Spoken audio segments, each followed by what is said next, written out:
নমস্কাৰ বন্ধুসকল, আজি আপোনালোকক শিকাম মই পি এফ কেনেকৈ অনলাইন এপ্লাই কৰিব পাৰি।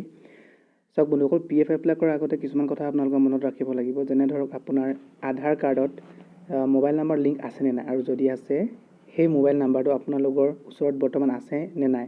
কাৰণ চাওক, যেতিয়া আপোনালোকৰ যেতিয়া সেই এপ্লাই কৰিব আপোনালোকে আধাৰ কাৰ্ডটো, তেতিয়া আপোনালোকৰ OTP এটা লাগিব। সেই OTPটো হৈছে আধাৰৰ লগত লিংক থকা OTP হয়। বুজিছে নহয় কথাটো? সেইকাৰণে আপোনালোকৰ খুব দৰকাৰ হয়। ঠিক আছে, ভিডিঅ'টো আৰম্ভ কৰিছোঁ। ভিডিঅ'টো আৰম্ভ কৰিবলৈ প্ৰথমতে আপোনালোকে চাওক, যিকোনো এটা ক্ৰম ব্ৰাউজাৰ যিকোনো এটা সেই আপোনালোকে অ'পেন কৰি ল'ব। মই ক্ৰম ব্ৰাউজাৰ অ'পেন কৰি লৈছোঁ। ক্ৰম ব্ৰাউজাৰ অ'পেন কৰাৰ লগে লগে ইয়াত চাব ছাইডত 3 ডট লাইন আছে আপোনালোকৰ।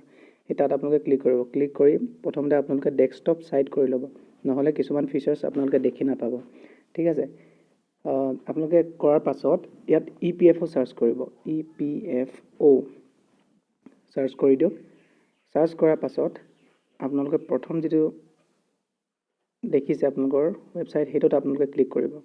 এইটো হৈছে আপোনালোকৰ EPFO অফিচিয়েল ৱেবছাইট। তাত আপোনালোকে ক্লিক কৰিব। ক্লিক কৰাৰ পিছত যিকোনো ঠাইত আপোনালোকে টাচ কৰি দিব, আকৌ সেইখন যাবগৈ। এতিয়া চাওক, ভালদৰে মন কৰিব। ইয়াত যিটো ছাৰ্ভিচ লিখা আছে, ছাৰ্ভিচত ক্লিক কৰিব। যিহেতু মই আগৰ ভিডিঅ'টো মই কৈছিলোঁ এমপ্লয়িজ আৰু এমপ্লয়াৰ্ছ, তো আপোনালোকে এমপ্লয়িজ হয়, এমপ্লয়িজত ক্লিক কৰিব। ফৰ এমপ্লয়িজত ক্লিক কৰিব। ক্লিক কৰাৰ পাছত আপোনালোকে তললৈ আহিব, বাওঁ চাইডৰ তললৈ। ইয়াত আপোনালোকে দেখিবলৈ পাইছে ছেকেণ্ড যিটো অপশ্যন আছে, মেম্বাৰ UAN অনলাইন ছাৰ্ভিচেছ। তো আপোনালোকে ইয়াত ক্লিক কৰিব। ক্লিক কৰাৰ পাছত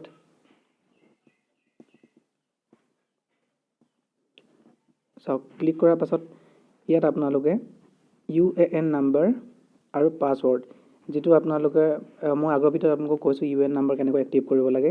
ইয়াৰ প্ৰথম যিটো লিংক আছে এক্টিভ UAN, তাত গৈ পিনি আপোনালোকে এক্টিভ কৰি ল'ব পাৰে। তাত আপোনালোকে এক্টিভ কৰাৰ লগে লগে আপোনালোকৰ মোবাইল নাম্বাৰত যিটো মোবাইল নম্বৰ আপোনালোকে দিব, তাত গৈ OTP যাব। OTP ক্লিক কৰাৰ লগে লগে এটি পাছৱৰ্ড আৰু আপোনাৰ UAN নাম্বাৰটোৰ সৈতে এক্টিভ হৈ যাব, আৰু সেই পাছৱৰ্ডটো ইয়াত আপোনালোকে দিব লাগিব। চ' UAN নাম্বাৰ আপোনালোকে ক্লিক কৰিব, টাইপ কৰি ল'ব। টাইপ কৰাৰ পিছত পাছৱৰ্ড আপোনালোকে দি ল'ব। দিয়াৰ পাছত এই কেপচা ফিল কৰি দিব।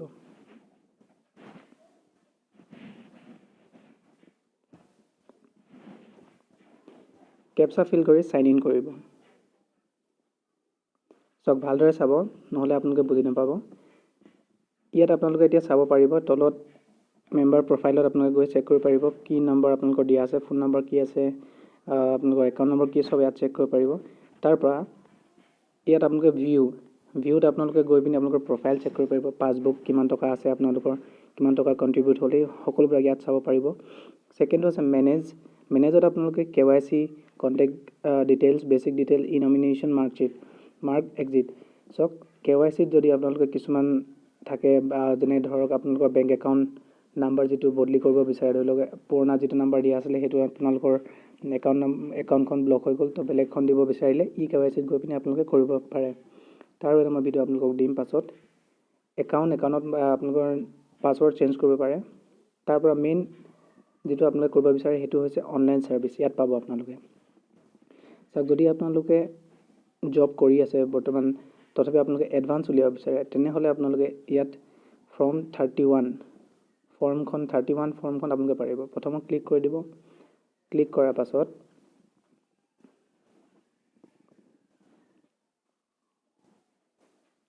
চাওক, ক্লিক কৰাৰ পাছত আপোনালোকৰ সন্মুখত এনেধৰণৰ এখন ইণ্টাৰফেচ আহিছে। ইয়াত আপোনালোকে চাওক, ইয়াত একো কৰিব নালাগে। ইয়াত মাত্ৰ বেংক একাউণ্ট নাম্বাৰটো ভেৰিফাই কৰিব লাগিব। ইয়াত বেংক একাউণ্ট নাম্বাৰ এটা আপোনালোকে আপোনাৰ নিজৰ যিটো একাউণ্ট নম্বৰ ইয়াত দিয়া আছিলে সেইটো ইয়াত এড কৰি দিব।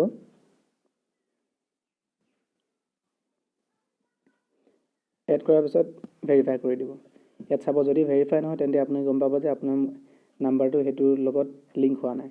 ঠিক আছে, তাৰপৰা ইয়াত একো কৰিব নালাগে, মাত্ৰ এগ্ৰীত য়েছ কৰি দিব। চাওক, ইয়াত বেংক একাউণ্ট নাম্বাৰটো ভেৰিফাই হৈ গ'ল। ঠিক আছে, তাৰপৰা আপোনালোকে কি কৰিব, proceed for online claim.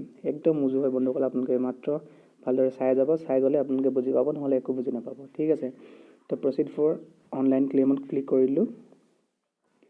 Click কৰাৰ পিছত ইয়াতো ইম্পৰ্টেণ্ট হয়, আপোনালোকে ইয়াত চাব। চাওক, ইয়াত মাত্ৰ এটা অপশ্যন দিয়া আছে, আই ৱান্ট টু এপ্লাই ফৰ। সেইটোত অপশ্যন আপোনালোকে কেইবাটাও অপশ্যন পাব। তাতে চাওক, ইয়াত ক্লিক কৰাৰ লগে লগে ইয়াত আপোনালোকে দিছে only PF withdrawal from 19, only pension withdrawal from 10C আৰু PF এডভান্স ফ্ৰম 31। যদি আপোনালোকে জব কৰি আছে তেন্তে আপোনালোকে মাত্ৰ PF এডভান্স উলিয়াব পাৰিব, ফৰ্ম 31খন ফিল কৰি দিলে আপোনালোকৰ হৈ যাব। কিন্তু যদি আপোনালোকে জব এৰিলে গোটেই সম্পূৰ্ণ টকাটো উলিয়াব বিচাৰে তেন্তে আপোনালোকে দুটা এপ্লাই কৰিব লাগিব। প্ৰথমখন হৈছে ফৰ্ম 19 আৰু ছেকেণ্ডখন হৈছে 10C, ফৰ্ম 10C, সেই পেঞ্চন উইথড্ৰল আৰু PF উইথড্ৰল। ঠিক আছে, তো মই আপোনালোকক প্ৰথমত PF এডভান্সটো দেখুৱাই দিছোঁ। চাওক, PF এডভান্সত আপোনালোকে ক্লিক কৰাৰ লগে লগে আপোনালোকৰ সন্মুখত এনেধৰণৰ আহিছে। ইয়াত আপোনালোকে দেখাইছে ছাৰ্ভিচ, চিলেক্ট ছাৰ্ভিচ। এই ছাৰ্ভিচটো কি আছিলে, আপুনি কোনখন ক'ত আপোনালোকে জব কৰি আছিলে তাত আপোনালোকৰ সেই ইণ্ডাষ্ট্ৰিটো ইয়াত দেখাব। ইয়াত চাওক, মোৰ ইয়াত দেখাইছে অ'কে কৰি দিলোঁ। ইয়াৰ পাছত আপোনাৰ পাৰ্পজ কি কাৰণে আপোনালোকৰ এডভান্স টকা দৰকাৰ হৈছে ইয়াত আপোনালোকে ফিল কৰিব লাগিব। ইয়াত আপোনালোকে দি দিব নেচাৰেল ক্লেইমেট ইলনেছ, যদি আপোনালোকৰ কিবা বেমাৰ হৈছে কিবা কিবি। মই আপোনালোকৰ ইয়াত নেচাৰেল ক্লেইমেটছ দেখুৱাই দিছোঁ। সাধাৰণতে এনেই এপ্লাই কৰিব লাগে। আৰু ইয়াত PF এডভান্স এপ্লাই কৰিবলৈ হ'লে আপোনালোকে বেছি টকা আপোনালোকে নাপায়, খুব বেছি 5000 আপোনালোকে ফাৰ্ষ্ট পাব। ইয়াত 5000 আপোনালোকে ফিল কৰি দিব। ফিল কৰাৰ পাছত আপোনালোকৰ এমপ্লয়ী এড্ৰেছ, লোকেলিটি এইবিলাক যি আছে ফিল কৰিব। মই এইটো ফিল কৰি আপোনালোকক দেখাই আছোঁ।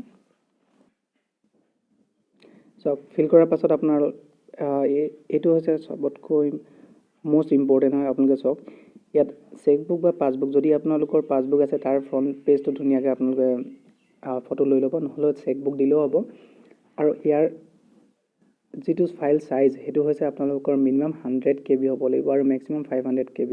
সিমান চাইজৰ ভিতৰতে হ'ব লাগিব, তাতকৈ যে বেছি হ'লেও নহ'ব, তাতকৈ কম হ'লেও নহ'ব। ঠিক আছে, ইয়াৰ এপছ বহুত পোৱা যায়। এপছৰ নাম মই আপোনালোকৰ ডেছক্ৰিপশ্যনত দি দিম, আপোনালোকে তাত গৈ পিনি ডাউনলোড কৰি ল'ব, নহ'লে আপোনালোকে নিজে ডাউনলোড কৰি ল'ব, পাব বহুত এনেধৰণৰ পায়।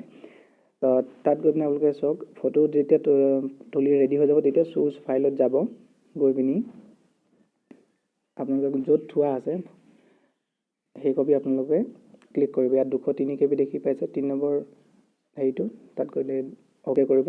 অ'কে কৰাৰ পিছত যদি আপোনালোকে চাব বিচাৰে তেন্তে ভিউত ক্লিক কৰিব, আৰু যদি নালাগে তেন্তে আপোনালোকে এই তলত দেখিব পাইছে ইয়াত টিক কৰিব। টিক কৰাৰ পাছত তলত এইটো চাওক, মই আপোনালোকক আগতে কৰিছিলোঁ আধাৰ নাম্বাৰৰ যিটো লিংক আছে সেই মোবাইল নাম্বাৰটো লাগিব বুলি কৈছিলোঁ যে সেইটোৱে। ইয়াত চাওক, গেট আধাৰ OTP, ইয়াত লিখা আছে OTP will be sent to mobile number register with UIDAI Aadhaar. তো যিটো আধাৰ কাৰ্ডৰ লগত যিটো নাম্বাৰ লিংক আছে সেইটো ল'লে আপোনালোকৰ OTP যাব। গতিকে ইমানখিনিয়ে। আপোনালোকে ইয়াত আধাৰ OTPত ক্লিক কৰিব। ক্লিক কৰাৰ পাছত আপোনালোকৰ মোবাইল নাম্বাৰলৈ আধাৰ OTP যাব।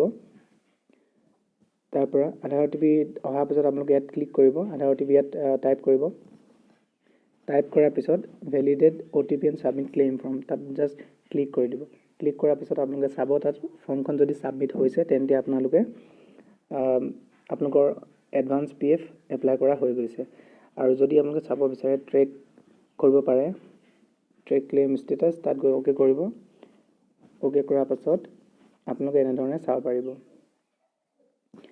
যি আপোনালোকে এপ্লাই কৰিছে চাব পাৰিব। মোৰ অলৰেডি এপ্লাই কৰা নাই, কাৰণ আগতে মই এপ্লাই কৰি থৈছিলোঁ, চব হৈ গ'ল, সেইটো কাৰণে মোৰ এনেকুৱা এৰৰ দেখাইছে। যিসকলে নতুনকৈ এপ্লাই কৰিব সেইসকলক এনেধৰণে দেখাব। ঠিক আছে, তো ইমানেই ভিডিঅ'টো। আৰু পাছলৈ মই আপোনালোকক ফুল PF যদি আপোনালোকক লাগে কেনেকৈ এপ্লাই কৰিব লাগে সেইটো মই আপোনালোকক দেখাই দিম। আৰু ভিডিঅ'টো ইমানেই। যদি ভাল লাগিছে আপোনালোকে ছাবস্ক্ৰাইব কৰি থ'ব মোৰ চেনেলটো, তেতিয়া আপোনালোকে পাছত ন'টিফিকেশ্যনটো পাই থাকিব, যাতে মোৰ নেক্সট আপডেট ভিডিঅ'সমূহ পাই থাকে। ধন্যবাদ।